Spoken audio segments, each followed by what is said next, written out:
ఈ ఉద్యమాన్ని మాలమాదిగ ఉద్యమాన్ని వర్గీకరణ కావాలంటున్నటువంటి మాదిగలని వద్దంటున్నటువంటి మాలలకు నాయకత్వం ఇస్తున్న కృష్ణమాదిగ వివేకులు ఇద్దరు ఈ రెండు మాలమాదిగల కులాలు కొట్టుకుంటే వాటి ద్వారా లబ్ధి పొందాలని ఇద్దరు వ్యక్తులు చూస్తా ఉన్నారు.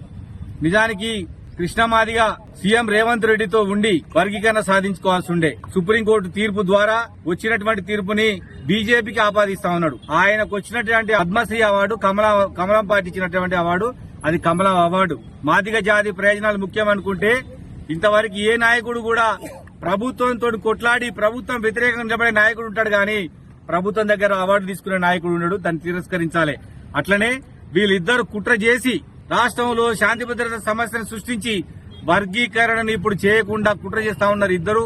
మీరు ఎన్ని కొట్లాటాలు చేసినా మాదిగలు శాంతియుతంగా ఉంటారు. రేవంత్ రెడ్డి గారి నాయకత్వంలో ఖచ్చితంగా వర్గీకరణ జరుగుద్దని కూడా ఈ సందర్భంగా తెలియజేస్తున్నా.